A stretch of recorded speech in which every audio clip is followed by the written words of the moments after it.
Yeah, I'm basically called to there's a movement, there's a liberty movement going on in this country right now, and it's more prevalent in a lot of other states than potentially here in California.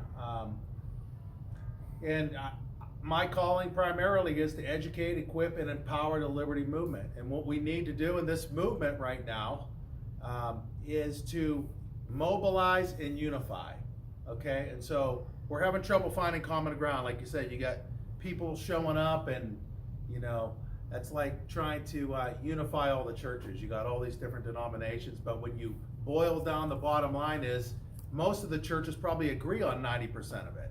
So we're going to focus on what we have, different, the 10%, instead of focus on the 90%. Let's focus on what we have in common. Let's unify with other groups. So I left here about 3 years ago. I was like, I don't want to be funding this. I don't want my tax monies going here and there. And I was very disgruntled with California. I was very disgruntled with the lack of action. What California is facing, this room should be packed.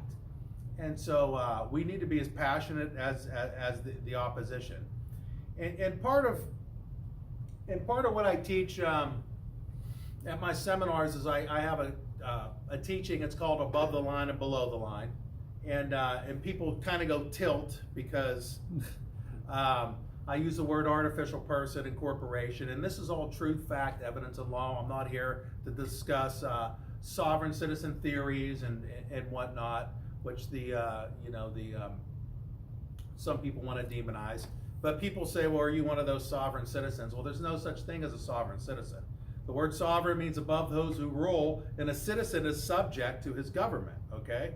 Except for when you have a republic, right? Unto the republic, yes, right? And you hear these politicians talk about the democracy, right. Yeah. And what is a republic?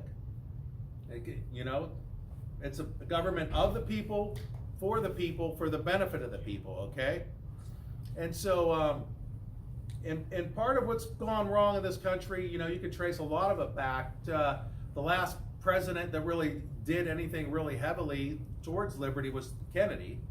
And I don't know if you've read his last or heard his last speech, but he talked about secret societies, he talked about conspiracies, he wanted to restore our proper constitutional money, the dollar and whatnot. And so, he stood up against world government, and it cost him his life.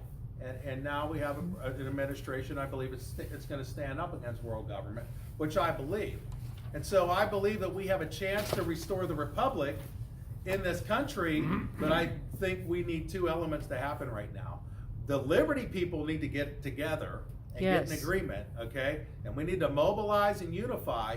And there's also a spiritual awakening that's happening within the churches and the believers. And I think the revival stream needs to merge with the liberty stream, because there's a lot of people who believe that this country's founded by divine providence, which I believe. Yes. And I believe we're right back prophetically into 1775, like a lot of you know, and we're facing the same things that they were facing. And so, so when I talk about above and below the line, we don't have constitutional rights, okay? We have our creator endowed rights, God-given rights.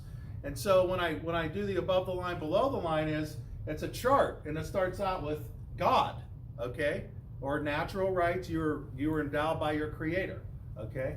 Okay? And then it's us, we are given those rights by him, okay? And then we have the Constitution, okay, which is below us. We are the rightful keepers of the Constitution. Amen. Who said that? Yeah, I like it. Was that Jefferson? Yeah. Abraham Lincoln, probably a couple of them said that. Okay, and then below that, you have government officials who swear, they take a sworn and subscribed oath of office to uphold all of your rights, okay? And then they're up in the legislature voting them away, okay? And so basically, where do you live? Do you want to live below them, underneath them, in the corporate world? Because if you look up in the U.S. Code under Section Title 5, the United States of America is actually defined as a corporation. This isn't like a conspiracy theory. It's in there. And so right now we have our government officials acting as corporate officers. And who better to have a CEO than Trump, right? So anyways, when people get the Bill of Rights. The people get the First Amendment, the Fourth Amendment, the Fifth Amendment. We're supposed to have due process. The corporations get First Amendment rights. Do they get Fourth Amendment rights? Do they get Fifth Amendment rights? If you took out your driver's license, you took out your Social Security card, your bank card, it's all there in capital letters. That's an artificial person by definition of law, and that's a corporation. So when your bank account gets seized by the IRS or the California Franchise Tax Board, what happens? Did you get a hearing before it happens? Where's the due process? Corporations don't get hearings. People get hearings. And so basically I teach people to create an affidavit of status.